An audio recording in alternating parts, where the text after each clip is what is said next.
Hi, I'm Elaine Brewster. Welcome to Aspects of Energy, a forum where we talk about ways to raise our energy. And today I'm so excited to have CEO Stuart Harris on with us from the company MiraCell. This is a company, now he'll have to tell us a little bit more about it, but this is a company that I thought was started by his mother or by him and his mother, but she actually started two companies. And so Stuart has this part of it, MiraCell, and the cosmetic part of it, his sister has taken, and she's going to be on in a future program. One of the things that his mom always told me was that there was this wonderful scar cream that would really, really help faces that were in need. So I just want you to talk for a minute. Stuart, tell us how the idea got started. Tell us how you became involved. Tell us about the products. We want to just dip into your brain a little bit. Sure. When my mom grew up, her father was a chemistry teacher. I think he was a chemistry teacher in high school. But they would have this disagreement between chemical and natural. And so he would say, if it's synthetic, that's just the same as anything that's in nature. No, it's not. It's there's differences. And she ended up having skin problems. She had acne problems that she struggled with till later in life. And so part of this was her search to understand the natural better and to deal with her own skin problems. At one point, this was probably in the 60s or 70s, she went into a major department store and she got a jar of some really expensive skin cream that was supposed to take care of it. And it was like $500 a jar in the 70s, right? So this was like really expensive stuff. And all it did was inflame her skin, and her skin was so inflamed, she went back to get a refund for it, and they didn't even question it. They just gave her money back. And so then she worked with other people that were more into natural things, and she had them formulate for her things that were designed from plant extracts to work with the skin. So she used this on her own skin, and sometime later, like after she'd been using this for several years, her sister came to visit her, and she met her at the airport, and her sister accused her of having some kind of dermabrasion or something to take it out, take all the scar pock marks out, because it had totally smoothed her face out just by using a natural skin serum. So it was an amazing progression of things. And going back to the synthetic versus natural, they were actually both right and they were both wrong. So if you're, and this is something especially in the natural foods industry that has become confusing in recent years. They say you don't want anything chemical in your products, right? Well, if you're a chemist, anything that has matter in it is a chemical. So anything you can touch, feel is a chemical. It's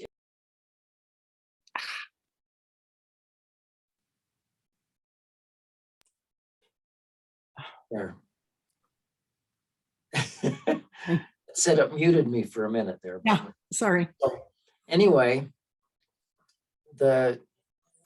if you're in a room, anything you can touch and feel is actually a chemical. The only thing that's not is the light. You have chemicals, and you have energy, right? So electricity is not a chemical, but everything is. A typical cell in your body will have anywhere from 3,500 to 4,500, give or take, different chemicals to make it work. So there's an incredible amount of complexity in your body to make things work. And so I don't really focus on chemical or not chemical. What we focus on are what are the best nutrients to provide your skin. And so the issue that the argument that they had when she was growing up was natural versus synthetic. The reason they were both right and both wrong is that the issue really isn't synthetic, it's the blend of things. So when they started researching essential fatty acids, for example, there were researchers found, I think it was oleic and linoleic acid. So they found that oleic acid had these great benefits, right? So they did the thing you would expect. They separated out the oleic acid and they used only the oleic acid. And when they did that, it had the opposite effect. Instead of benefits, it was to the detriment of the skin. It made things worse. They had to go back and they found that they had to have linoleic acid with the oleic acid to make it work. Right. So in nature, in plants, plant extracts, that balance is already there. It's already intelligently blended. It's already in the proportions that it's needed to make things work. So when you pull things out, you pull out just this one single thing, you don't know what balances you have disrupted. You don't know what things you've gotten rid of. And the reality is that there's still a lot of things that we don't know. It's extremely difficult to take a plant and find out everything that's in it. Yeah. It's you have to be able to separate that out. And I think like aloe vera, for example, has more than 90 different compounds in it, 90 different chemicals that make it work. And there's still the potential that they'll discover more, right? Well, and it's not just 90, because then those 90 are all interacting on each other. So it's 90 times 90. Yeah, so you have all the interactions. And the reality is, even with as much as we know, we still don't understand all of those interactions. So the question becomes, what is it that we don't know? Because we don't know what we don't know. And so when we use plant extracts the way that they're built and designed, and we find the ones that work well with the body, there are a lot of times things that we find that are unexpected benefits because they work with the skin, right? So apricot kernel oil is one example that's really good for the skin. It's probably 80% essential fatty acids, and it has the whole range of essential fatty acids. So you're not just separating out one to try and get an effect with it, right? And aloe vera is another one. Jojoba oil is another one. And again, when you say jojoba oil, you're not just talking about one thing. You're talking about a whole blend of different chemicals that make it work.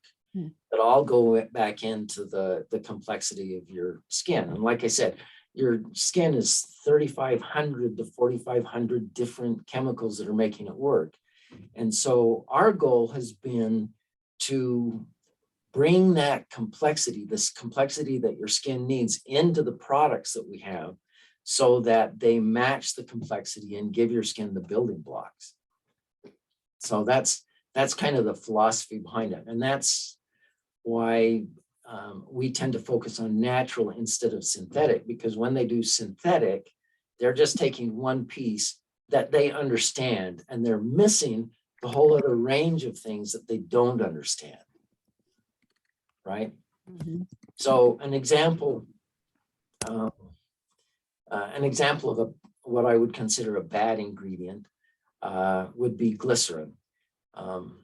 Glycerin, it sits on this, there's actually a small amount of glycerin inside the cells in your body, right? And that's what helps keep the water, the moisture inside your skin. When you put glycerin on top of your skin, then it's a equilibrium reaction, right? So the glycerin that's on the top of your skin attracts water to it. So it will pull moisture out of the skin. It basically overwhelms the cells, and the glycerin in the skin is not enough to keep the moisture in when you put a lot of glycerin on the skin. So it just pulls the moisture out. So we don't use glycerin in any of our products. Glycerin is a single molecule, a single chemical. And commercially, most of the glycerin is made from propane. They take propane and then they change it and it becomes glycerin. But the synthetic glycerin, which is made from propane, is actually not any different from organic vegetable glycerin that they pull from someplace else. So if they do a complete extraction of glycerin, they would be the same. And as soon as you do that, you do the extraction, then you lose all of the other stuff that is there to benefit it. And kind of an aside, this is the story of vitamins. If you take B vitamins, for example, the research into B vitamins, I looked this up just for the show because it was interesting, but this started in 1889 with a guy that was researching the cause for beriberi, which is a nutritional deficiency disease. And they couldn't figure it out. It took 40 years of research into beriberi until they finally found the anti-beriberi compound, which they called vitamin B1, that took care of it. But I mean, you think about it, it's 40 years of research into something, and it's less than 200 years that we've understood that. And once they found that, then there's a whole range of B vitamins that were discovered, and a lot of stuff goes into that. But what they found when they were doing the research is that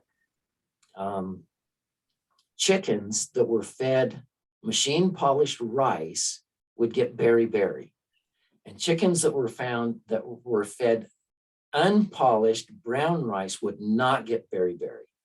So eventually they went through and they took the residue polishings and they found the vitamin B1 in that.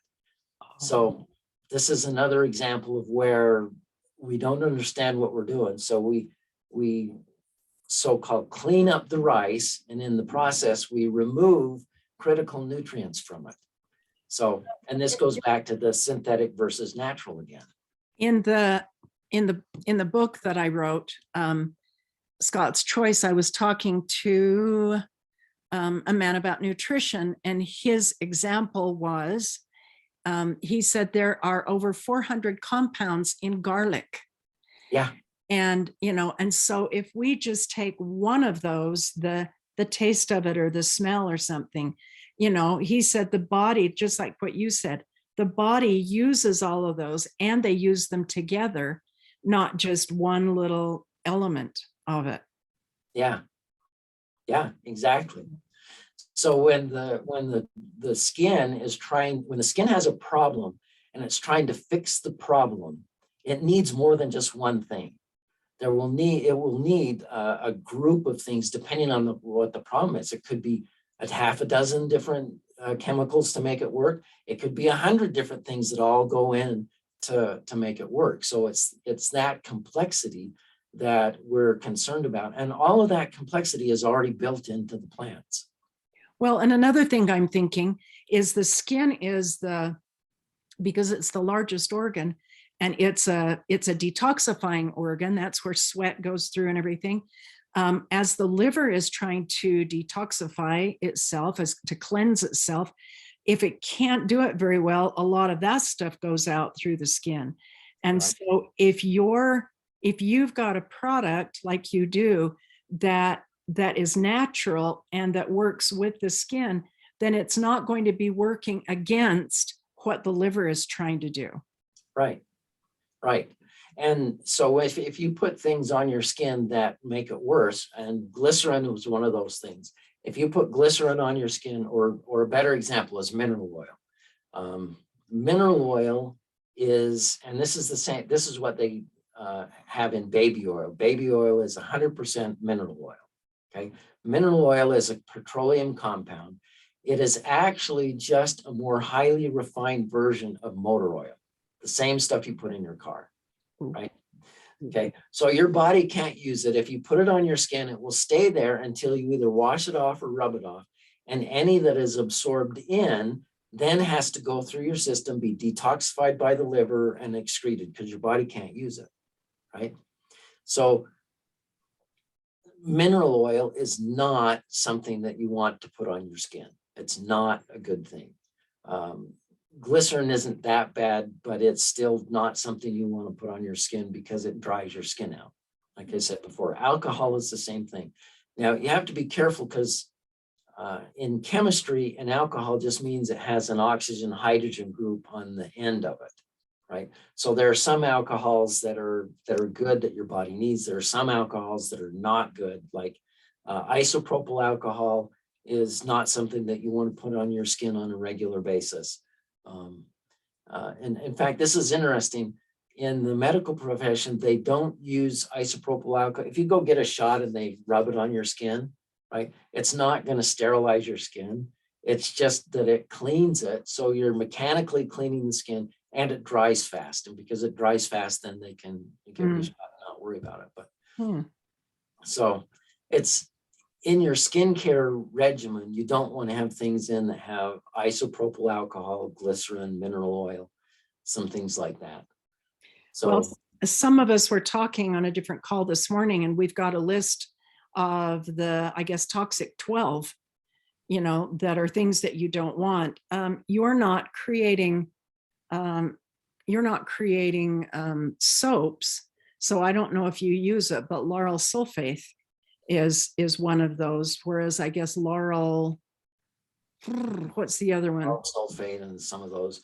We don't really do shampoos. I mean, I've studied those, I've read about it, and then I tend to forget the exact names. And it's the typical fight of a small business entrepreneur that you have to keep track of the government regulations, what you can and can't say, and all the ingredients, and keep track of ordering things so you get product in. And we just this week, we got our Serious Skin back in stock. It's been out of stock for like 2 years because they lost the formula and then they produced it and they did it wrong. They used some old ingredients, so then it wouldn't pass the microbiology tests. And so they had to redo that. When they did that, they used the last of the tubes that I had. So then I had to wait till I could order one thing after another. One thing after another. Wow. So wow. They found the formula though. I had to redo the formula based on the ingredients from the old list. And I think the formula now is even better than what it was before, because I found that there were some of the ingredients that they had in too small a percentage, and I had them increase the percentage after. I mean, I did a lot of research into the effective concentration that you would need to have to make it work. And that's one of the reasons that I came back to work for MiraCell. My mother, who set this up, asked me if I would come back and work at it. My background is engineering, so I tend to get into the details to figure out what is it going to make, what is it actually going to work. And I agreed to come back because we had a really good product of skin relief and support. And in my experience,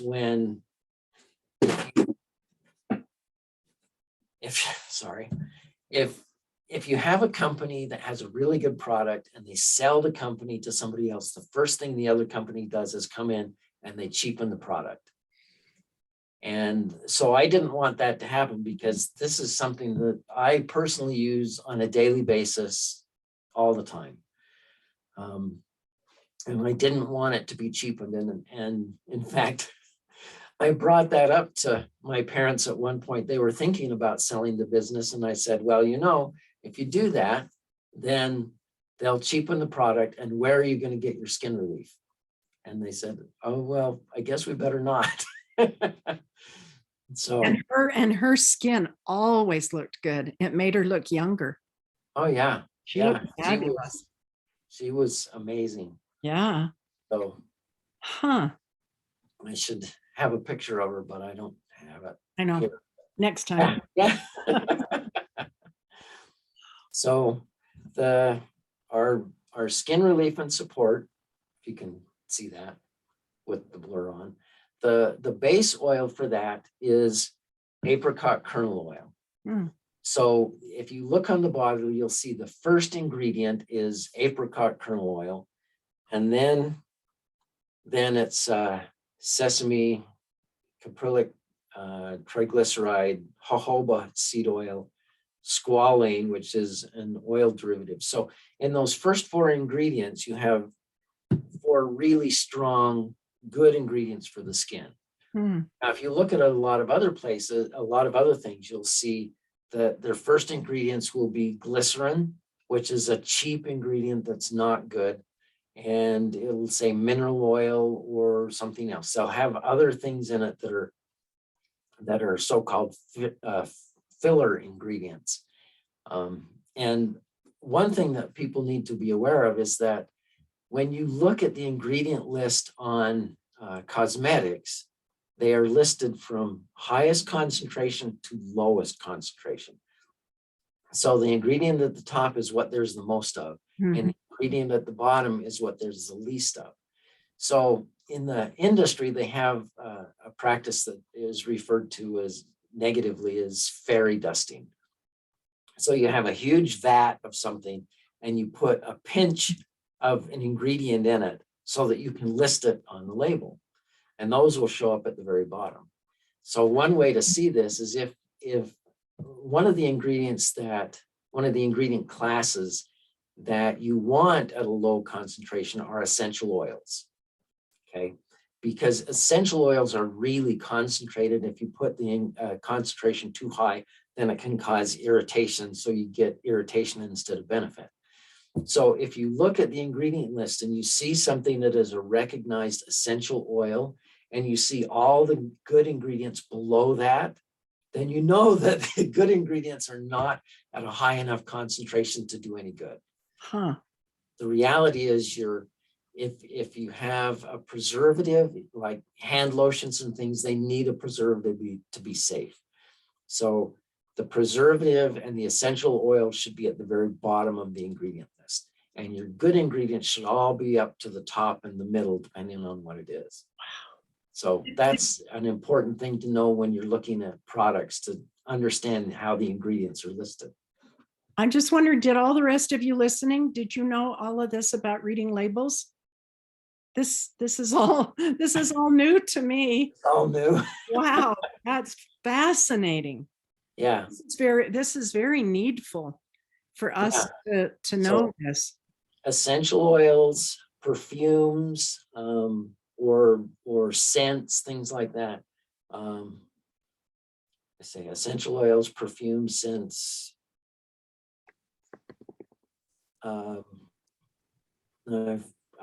preservatives, things. Those are things that are at the very bottom. And so finding the placement of those in the ingredient list will tell you how many good ingredients there are on the concentration and how many ingredients are below that, which means they're probably not in an effective range. Wow. There's one like retinol palmitate. Retinol palmitate is basically vitamin A, and that should only be there at like 1%.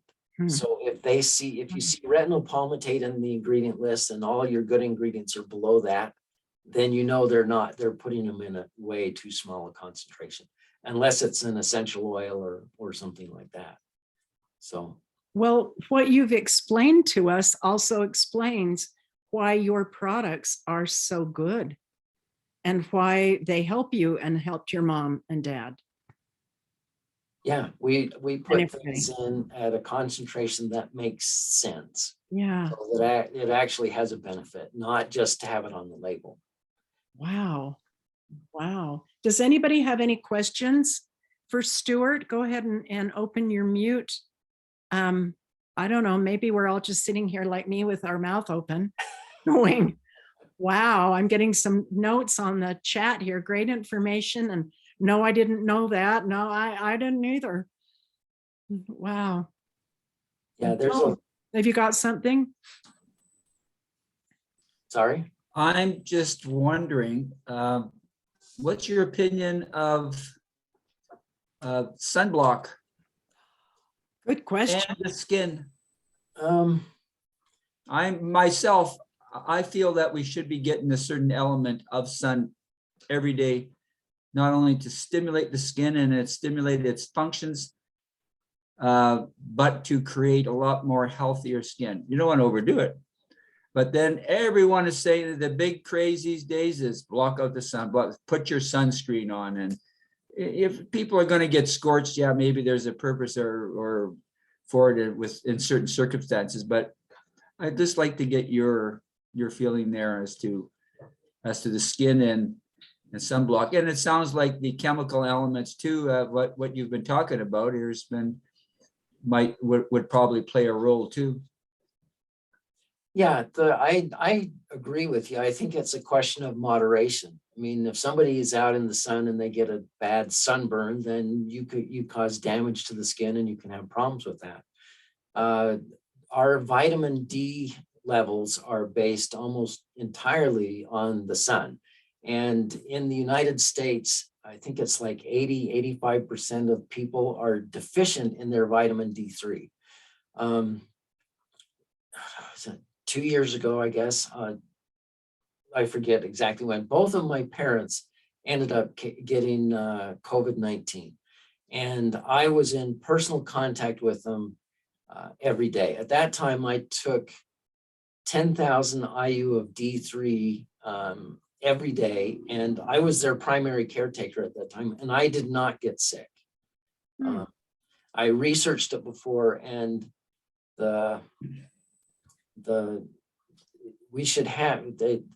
was a physician that had a medical ward, and he put all of his patients on D3. They had a flu that went through, and nobody on his ward got sick. Everybody else in the hospital was getting sick. So and I don't know how many of you know Dr. Christopher, the late Dr. Christopher. One of his treatments for different things was to have his patients go out and lay in the sun naked for an hour. That was part of his treatment regimen because it increased the D3, which dramatically boosts the immune system and helps fight off diseases. So, I mean, I agree with you. The best way to get our D3 and our vitamins is to have a reasonable amount of exposure to the sun. When we're in the office all the time and we can't do that, then you got to figure out something else. But I think I agree with you. The whole sunblock thing, I think, has been overblown, and it needs to be more a question of moderation. How much are you exposed to? Are you careful with it? You know, if you're going to be out on the beach. When I was in high school, we would go up to Deer Creek Reservoir and go water skiing. And there were some times that I got serious sunburns on the tops of my feet because those were exposed to the sun, and you didn't even think about it. No. But if there are things like that where you want to protect things, I think sunscreens are a reasonable precaution. But covering your whole body so you don't get any sun, I think that's too far the other way, and I think that's detrimental. Well, I think that makes Bill happy because he spends a fair amount of time out golfing. Well, I do, but I play golf when the sun's coming up. Where I play, there's lots of tree cover, and so I get the majority of the sun that could be harmful and actually more beneficial to you is between 10 and 2. And so most of the golf I play is very early, and so it's at a certain angle where it's not going to hurt me a lot. But then at the same time, I do try to avoid certain times where I'm not going to overdo the sun at peak hours. We're being in 40, I guess about the 48th parallel in Canada. We get quite a long period of sun. We have 12 hours of sun in the summertime, and so again, the 10 to 2 is a little bit more significant time, and maybe people just have to be more cautious about what they're doing during that period, or how much sun they're getting, or to cover up. I have a have a big hat that I wear. I don't wear any sunscreen. Or if I do, sometimes if I have to be out because I have to play competition in a certain peak hours like that, I'll just put a little bit of sunscreen around my ears and Right. on my hands and my neck, and that's it. I want to avoid this stuff because I know what you're talking about with regards to the effects on the body and the liver and the processing that we have to go through. So at most of the time, I want to avoid this stuff for all the gunk and that's in it. And so, Yeah. Well, you bring up a good point, Bill, because I remember when I was in Japan one summer, how many of the ladies especially walked around with parasols, or umbrellas, or people wore hats because they believe in prevention over there. Sorry, Stuart. Well, and if you use a hat or a parasol, then you're not blocking all the sunlight. You're getting indirect sunlight, whereas the sunscreens would block everything. Mm. So that's a difference too. The other Well, thing that I found when it comes to the sun is our skin relief and support. That I found that actually helps prevent a lot of sunburn because it strengthens the skin. And if I do get sunburn, this does an amazing job of helping the skin recover. So what you're asking is a fairly complex question with a lot of details in it, but That's good. overall, yeah, I agree with what you're saying. It's good to see that you've got a product to sort of lessen or then start the healing, the recovery process. I know that from other stuff that what Elaine does with some of her other areas of interest, that there are other ways to take out that bad effect of bad sun with our infrared travel blankets again, recovery and just being careful is so very important. So if I've got a family, little kids, well, I don't want them out there in the peak hours so they could get frizzle. I got frizzle when I was a little kid. And so that it's very easy for certain parts of my body or especially my face and my ears and my neck to get it again. So I got to avoid that. Yeah. Yeah, I have the same thing right here. This little triangle right here, I usually forget to do any kind of sunscreen. And if I'm out running around in the woods, I'll get sunburned right there. Huh. And it's like you're saying, it's now a lot more sensitive to that than If I could mention one other thing too, I have a couple of references here. Giselle, you want to grab those references? And they say that as we go further north, we don't get enough sun, but we have more cancer. As we go further south, we get more sun, more skin cancer, but we get other cancers are a lot less. Now, that's just some of the reading I've done there.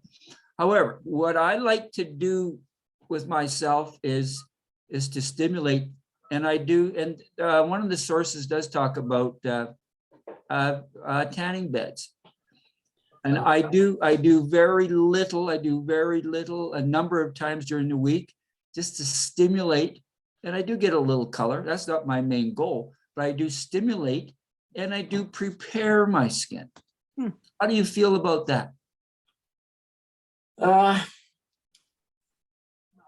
haven't really researched that a lot, so I don't know. Yeah, okay. I know we're maybe a little bit off topic, but I thought I'd throw it in. Here's one of our sources, Zoltan Rona. Oh yeah. Zoltan Rona, vitamin D. He also has a thick Bible on health,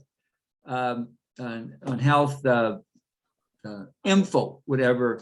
And he in that, and interesting for Elaine, he does talk about the importance of far infrared and magnetics and other elements that are very important to our body.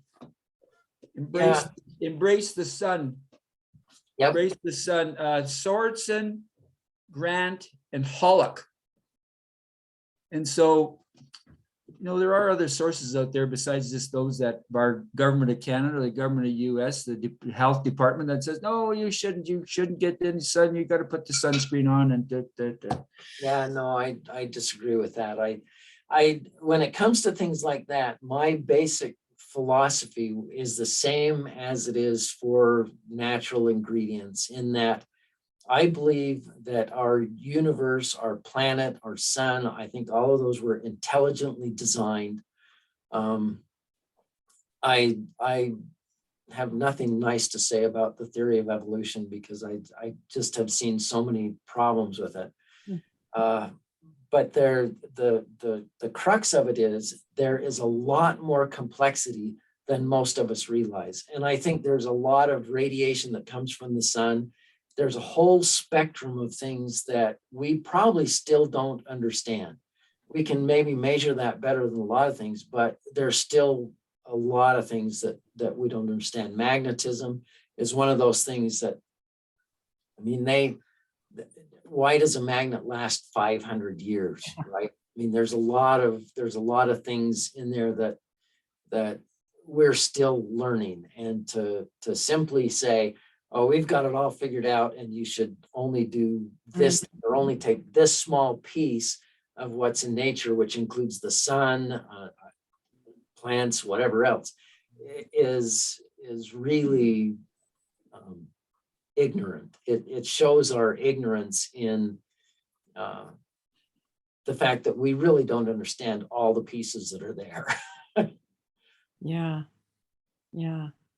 Well, thank you. Oh, everybody, Hattie Jane, you had a question or a thought. Hi, thank you very much. This is wonderful. It's so nice to meet you. I was wondering about what have you found with your awareness of the natural products for shelf life? Say that again. Would you read? Oh, there we go. If you could repeat it for me, Lenny, my voice is going somewhere. She's wondering about the shelf life of natural products. That's an interesting question. Well, that's actually a really good question, because it's important that your natural products have a shelf life. That's the classic cartoon scenario where somebody goes into a 500-year-old building and they find a Twinkie and it's still good, right? It's still good because there's nothing in there that will go bad. That's right. If you're talking a natural product, you're talking about something that is a living plant extract. And if it's actually alive and viable enough that it can have an impact on your body, then you would expect it to go bad after a period of time.